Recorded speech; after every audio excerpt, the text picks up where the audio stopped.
se está dando la oportunidad, se está regalando la posibilidad, gracias a la libertad y a la democracia, de algo tan importante como ser sinceros, ser honestos, vivir en la verdad, reconocer el desastre socialista que se ha dado. En América Latina, obviamente, el escenario político de Venezuela, las fricciones con Guyana, las posibles o no elecciones en Venezuela presidenciales el año que viene, acaparan ciertos titulares. Y una de las cosas que más ha llamado la atención es una que pone en 3 y 2 la amistad falsa a conveniencia que Cuba, o en este caso la tiranía de Cuba, mantiene con Venezuela, con la Venezuela chavista, porque ellos siempre apoyaron a Guyana en el diferendo territorial con Venezuela. Hay un discurso de Henry Ramos Alup que sienta las bases de esta tesis y es importante ponerlo aquí para que las ciberclarias que nos ven desde Cuba, los que ahora se rajan las vestiduras por Venezuela, vean cómo ha sido esto en el decursar de la historia. Adelante. Reunión del Grupo de Río del 8 de mayo del año 2008. Chávez incurrió en una cosa que se llama estoppel. Para los que no somos internacionalistas, yo cuando vi la palabra estoppel salí corriendo a investigar qué es estoppel. Estoppel es la dejación de un derecho que se hace por acción u omisión, o por una declaración expresa, o por alguna conducta. Si frente a la reclamación de un adversario internacional tú te quedas callado, estoppel. Si dices que estás de acuerdo, estoppel. Si no la contraria, estoppel. O si haces algo que refuerce el reclamo de tu oponente, estoppel. Bueno, Chávez, en esa reunión del 8 de marzo de 2008, en la reunión del Grupo de Río, dijo nada más y nada menos que esto, frente a la reclamación venezolana de Guyana. Esa es una vieja reclamación ADECA, resucitada o reanimada por el gobierno norteamericano, según me he enterado por documentos desclasificados, para que peleáramos con Guyana y derrocar el régimen socialista de Guyana. Por supuesto que se equivocó en los tiempos, porque no fue contra el gobierno de Che Yagan, que era socialista, sino cuando el gobierno de Forrest Burnham, cuando se produjo lo más fuerte de la reclamación. Pero ese ignaro, ese procas, ese imbécil, no me refiero al cadáver, por supuesto, me refiero al imbécil que estaba ahí incurriendo en estoppel, creyó que desmeritaba la declaración diciendo que era una vieja declaración ADECA, pedazo de estúpido. Si por vieja e histórica es que es respetable, no es una declaración improvisada en un momento de coyuntura para resolver un diferendo entre dos países limítrofes. Lo que le da el carácter más respetable a la vieja reclamación ADECA es la tradición, es que es antigua.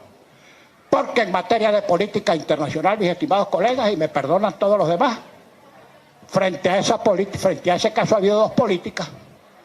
La política del imperialismo extranjero y la política de los gobiernos de acción democrática, que son quienes más han defendido la reclamación sobre el Esequibo. Guste o no, así es. Bien. Pero ¿por qué incurre en estoppel Chávez? Ustedes no se dan cuenta que frente a esta chulería de los misérrimos cubanos, que les hemos pagado todo, la comida, la ropa, la vida, que no se merecen, ellos... Ahí, y yo que estimo mucho a Henry Ramos Alup, que he coincidido con él en diferentes foros, que creo que es un político muy lúcido, etcétera, etcétera, quiero apuntar un detalle. Henry Ramos Alup, cuando te refieras a los cubanos que le has pagado todo, que yo entiendo lo que tú quieres decir, y tienes razón, que la dictadura cubana ha expoliado, ha arruinado y ha chupado de la teta de Venezuela. Sí, también, obviamente el chavismo se ha beneficiado de las misiones y de las cosas. Ha sido un intercambio de favores para beneficio político de ambos lugares. Pero no todos los cubanos, Henry Ramos Alud, nos hemos vestido y nos hemos calzado y hemos comido de lo que la tiranía cubana le ha robado a Venezuela. Perdóname y te disculpo. Que el pueblo cubano se muere de hambre antes, durante y después de la relación con Venezuela. Nunca ha habido combustible suficiente para las ambulancias, ni para salvar vidas, ni para nada. Con el petróleo de ustedes se ha reprimido al pueblo cubano. Se ha maltratado al pueblo cubano. Con los recursos que se han extraído de Venezuela, se ha mancillado la libertad del pueblo cubano también y se ha fortalecido el aparato represivo de la tiranía. Entonces, el pueblo venezolano es tan víctima como el pueblo cubano de esos acuerdos, de esa complicidad, de esa chulería, como tú le llamas, entre la tiranía de Cuba y la tiranía de Venezuela. Pero no todos los cubanos nos hemos beneficiado. Vamos a seguir escuchando. Apoyan la reclamación de Guyana en el Esequibo, no apoyan a Venezuela. Oye, son tan sinvergüenzas esos cubanos, tan de mala casta, tan mal paridos, oye, que en vez de defender a la mano que le da de comer, se colude con el enemigo de la mano que le da de comer. Y entonces en ese caricón que nos costó cualquier cantidad de dinero para mantener el liderazgo en el Caribe de Chávez, ese caricón que nos costó una pelota de plata tanto más que Cuba, vota a favor de la reclamación de Guyana. El caricón, inspirado y dirigido por Cuba, está contra la reclamación venezolana en el Esequibo. Nicolás, si es verdad que tienes algo en la pelota, si es verdad que lo que tiras no es burusa, como dicen los maracuchos, ¿por qué no le dices a los cubanos que en el caso de la reclamación del Esequibo no se cuadren con Guyana sino con Venezuela, porque nosotros somos quienes les damos de comer? Entonces ahí tienen un caso. La reclamación del Esequibo, la posición de Venezuela en Stopper, desde Chávez para acá, es la consecuencia de la imposición del régimen cubano sobre el gobierno venezolano para que cedamos nuestros derechos en favor de Guyana. Hay ciberclaria que nos ves. Déjame decirte que en el reclamo del Esequibo, como bien lo explicó Ramón Henry Ramos Alud, eso no es un problema que empezó ahora ni con Chávez ni con Maduro. Eso es una cosa que lleva siglos y que es una reclamación genuina.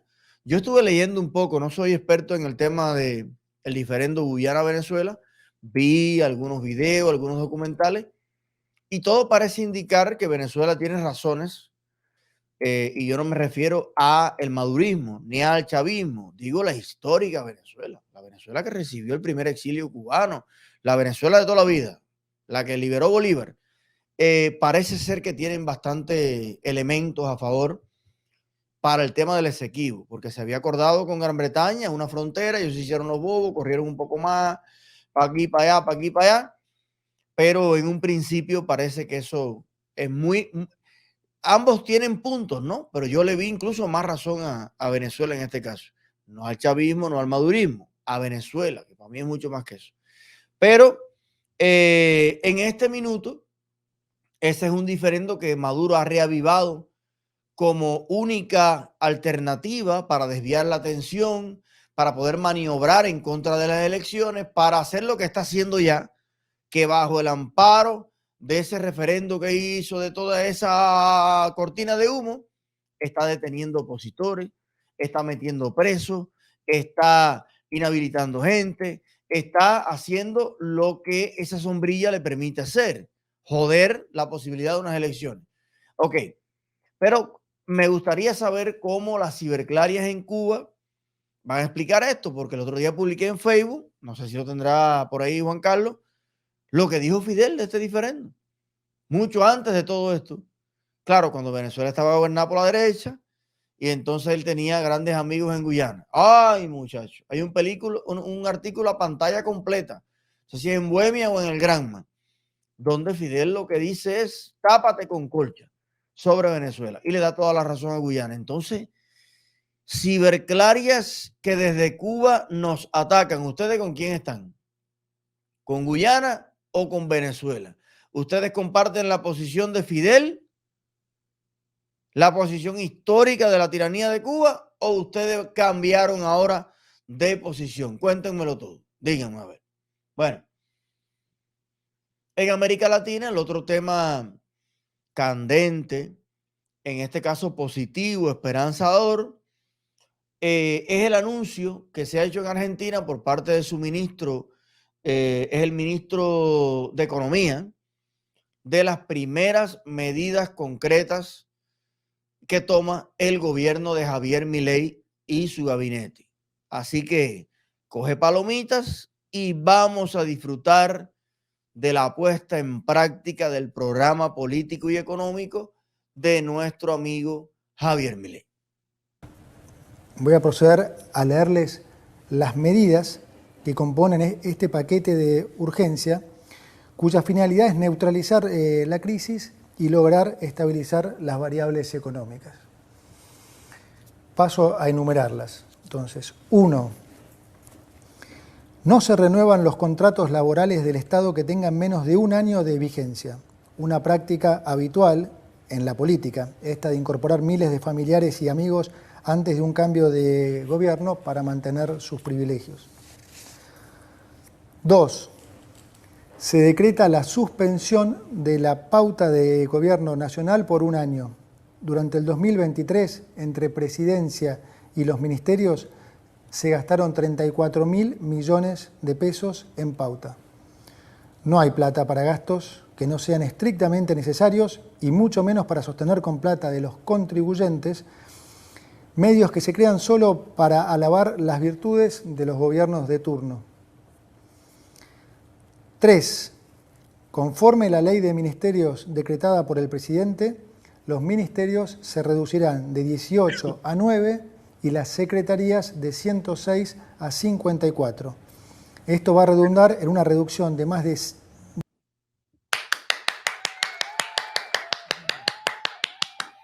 Recuerde, querido amigo que me ve, ¿qué es el Estado? ¿Para qué sirve el Estado? El Estado es un aparato burocrático, un aparato de control, un aparato de propaganda. Entre más grande el Estado, más pobres los ciudadanos, porque son los ciudadanos los que mantienen al Estado. Un país moderno, próspero y libre debe tener un Estado óptimo. ¿Qué significa óptimo? Hacer las funciones del Estado con la menor cantidad de burócratas, apoyados en la tecnología, apoyados en la inteligencia artificial, apoyados en la computación, en las cosas que se puede hacer, pero bajar el número de asalariados que chupan del presupuesto que se conforma con los impuestos de las personas para poder dejarle más dinero a la gente. No tener que robarle a manos llenas a los ciudadanos para mantener secretarios de los secretarios de los secretarios de los secretarios, del primo, del sobrino, del amigo, del todo, lo que históricamente pasaba en Argentina, y cada vez que gana un gobierno, empieza a premiar a todos los círculos alrededor. Ahí no queda ni el primo lejano más lejano sin ser director de algo. Cargos que a veces las mismas personas que ya le llaman ñoqui, ellos no saben ni cuál es. Llevan 3 años en el cargo y tú le dices, ¿qué es lo que hace tu oficina? No sé. Yo ni voy por ahí. Y cobrando, y cobrando, y cobrando, y cobrando. Entonces, esta medida tiene un impacto no solamente nacional en Argentina, esto es un ejemplo para el mundo. Porque los aparatos burocráticos del Estado no solo son enormes en Argentina, en España es una locura. En Cuba, ni se diga, en Cuba es toda Cuba. Todo el mundo es jefe, todo el mundo es cuadro y nadie trabaja. En todos los países gobernados por la izquierda y gobernados por la derecha, esto es un fenómeno global Si a esto le suma la burocracia continental, por ejemplo, toda la infraestructura iberoamericana, la OEA, el Parlamento Iberoamericano, la Unión Europea, las Naciones Unidas, todas sus agencias dependientes, la UNICEF, el PNUD, bla, bla, bla. Vivimos en un mundo lleno de jefes. Uno trabajando y tienes en el mundo y en tu país millones de gente cobrando de lo que el plomero o el albañil produce. Entonces, esto es de verdad, marca un hito en la historia de la administración de gobierno. Qué bueno que un economista llegue a ser presidente de un país. Alguien que entiende dónde es más útil el dinero. Si gastárselo en jefes, en burócratas y en sus carros y sus combustibles y sus casas, o invertirlo en la revolución industrial, en los pequeños y medianos y grandes negocios, en lo que genera empleo, en lo que genera calidad de vida, en producir de verdad. Así que vamos a seguir escuchando, pero estoy aquí de verdad emocionadísimo. Vamos a ver. Del 50% de los cargos jerárquicos de la función pública y del 34% de los cargos políticos totales del Estado Nacional. 4. Vamos a reducir al mínimo las transferencias discrecionales del Estado Nacional a las provincias. Recursos que lamentablemente en nuestra historia reciente se han usado como moneda de cambio para intercambiar favores políticos, para hacer política, digamos. 5. El Estado Nacional no va a licitar más obra pública nueva y va a cancelar las licitaciones aprobadas cuyo desarrollo aún no haya comenzado. Como dije antes, no hay plata para pagar más obra pública que, como todos sabemos, muchas veces termina en los bolsillos de los políticos y los empresarios. La obra pública ha sido siempre uno de los principales focos de corrupción del Estado y con nosotros eso se termina. Las obras de infraestructura en Argentina serán realizadas por el sector privado, ya que el Estado, como dije, no tiene ya plata ni financiamiento para llevarlas a cabo. 6. Vamos a reducir subsidios a la energía y al transporte. Hoy el Estado sostiene artificialmente precios bajísimos en tarifas energéticas y transporte a través de subsidios. La política siempre lo ha hecho porque de esa forma engañan a la gente haciéndoles creer que les ponen plata en el bolsillo. Pero como todos los argentinos ya se habrán dado cuenta, estos subsidios no son gratis, sino que se pagan con inflación. Lo que te regalan en el precio del boleto, te lo cobran con los aumentos en el supermercado. Y con la inflación esta, son los pobres, finalmente, los que terminan financiando a los ricos. Adicionalmente, los subsidios al transporte en el AMBA son un acto de profunda discriminación con las provincias del interior. Vamos a terminar con esta discriminación al interior. 7. Vamos a mantener los planes Potenciar Trabajo de acuerdo a lo establecido en el presupuesto del año 2023. Y vamos, sobre todo, a fortalecer las políticas sociales que son recibidas directamente por quienes las necesitan, esto es, sin intermediarios, como la asignación universal por hijo y la tarjeta alimentar. 8. Vamos a sincerar el tipo de cambio oficial. El tipo de cambio oficial va a pasar a valer 800 pesos para que los sectores productivos tengan los incentivos adecuados para aumentar su producción. Esto va a estar acompañado por un aumento provisorio del impuesto país a las importaciones y a las retenciones de las exportaciones no agropecuarias. De esta manera, beneficiamos a los exportadores con un mejor precio y equiparamos la carga fiscal para todos los sectores, dejando de discriminar al sector agropecuario. Finalizada esta emergencia, vamos a avanzar en la eliminación de todos los derechos de exportación, que son un gravamen perverso, que claramente no nos gusta y que entorpece el desarrollo argentino. 9. Reemplazaremos el sistema de importaciones SIRA por un sistema estadístico y de información de importaciones que no requerirá de la aprobación previa de licencias. Se termina así la discrecionalidad y se garantiza la transparencia del proceso de aprobación de las importaciones, es decir, el que quiera importar podrá hacerlo y punto. Espérate.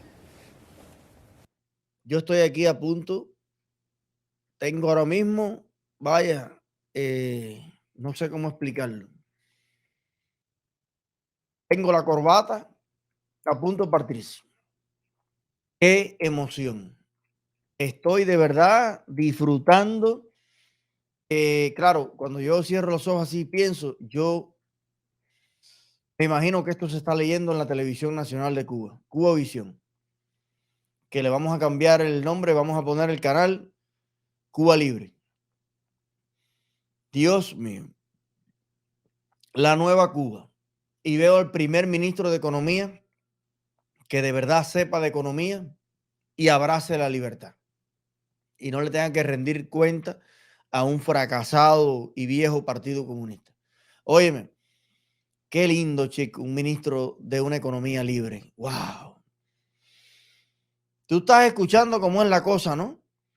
Al mismo tiempo que se reducen los gastos fraudulentos, corrompidos, a ese mismo tiempo se viabiliza, se elimina todo tipo de intervención oportunista del Estado en cuestiones que deben ser derechos.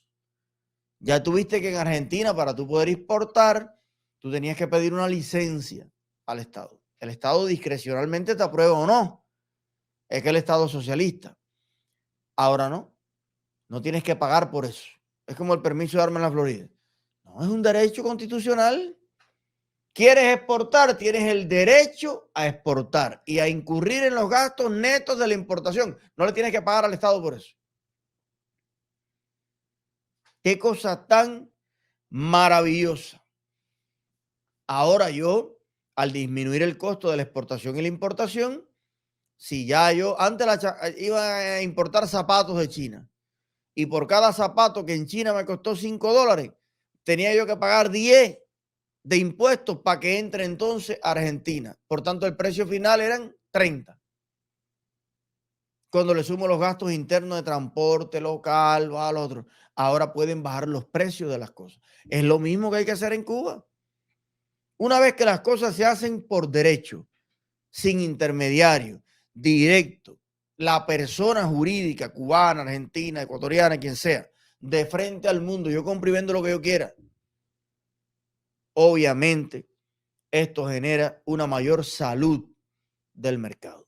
Yo que puedo importar o exportar lo que yo quiera dentro de las cosas legales que se pueden importar y exportar. Pero no con 20,000 licencias, problemas, burocracia, carta que hay que firmar, autorizar, porque el gobierno metido como el arroz con pollo en todo.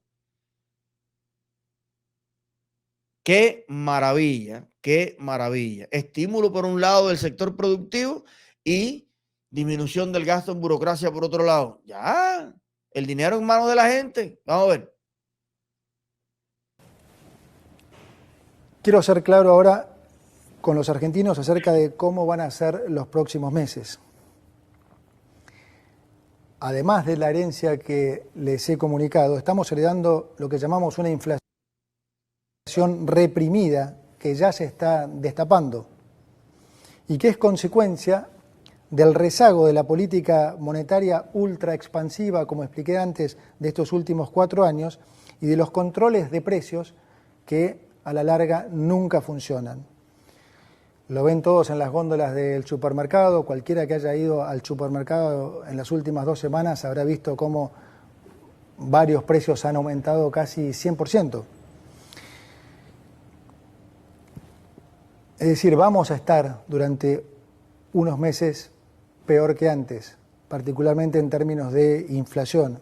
Y lo digo así porque, como dice el presidente, es preferible decir una verdad incómoda que una mentira confortable. Por toda esta situación de emergencia que vamos a vivir, es también que el presidente nos ha pedido que pongamos foco fundamental en la gente que más puede sufrirlo. Y Es por eso que vamos a complementar estas medidas con una 10ª medida de importante carácter social, ya que lo que vamos a hacer es aumentar, duplicar el plan de asignación universal por hijo y aumentar en un 50% la tarjeta alimentar. Para terminar, déjeme decirle que de algo podemos estar seguros y que este es el camino correcto. Y que si seguimos por el otro camino, inevitablemente vamos a ir a un escenario de mucha mayor pobreza, de mucha mayor inflación y de mucho mayor sufrimiento. Argentina es un país rico en recursos naturales y humanos y si hacemos finalmente los deberes que nunca hemos querido hacer, permitámonos soñar con volver a ser ese gran país que hace 100 años el mundo entero tanto admiraba.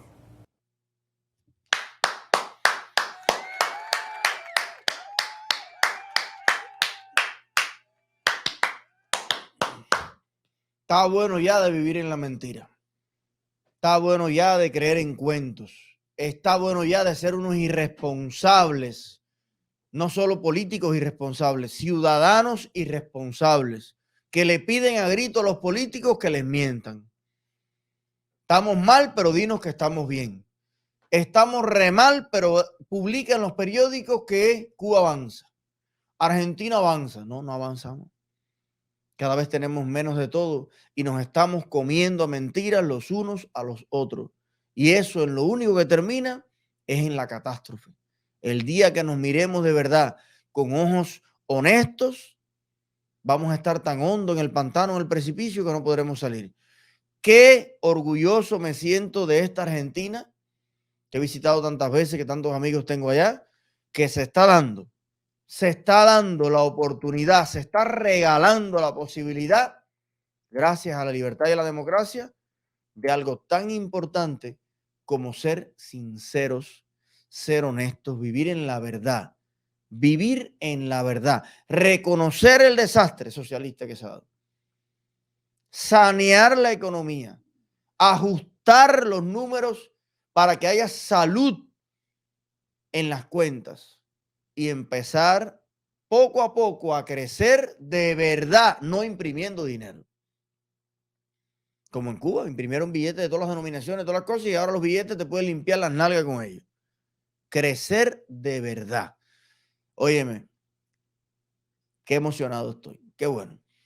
Te dejo con unas imágenes de El Salvador, otro país que va caminando por la senda correcta. Mira cómo se ve El Salvador nocturno. Un pequeño país 1000 veces más pobre que Cuba, que todo, sumido en la violencia, en el pandillaje, que era de los países donde más emigraban los jóvenes y todo. Y hoy tiene la pinta de cualquier urbe desarrollada del mundo, lleno de luces, de espectáculos, de agua, de paz, de alegría, de armonía, de libertad. Así que sí, Latinoamérica cambia. Latinoamérica se renueva, Latinoamérica se da una segunda oportunidad y el único país que sigue anclado en el tiempo, bebiéndose sus propias lágrimas entre alcohol y warfarina y no toma la decisión que hay que tomar, es el nuestro. Es Cuba. Esto empieza a ponerse bueno cuando a ti te dé la gana.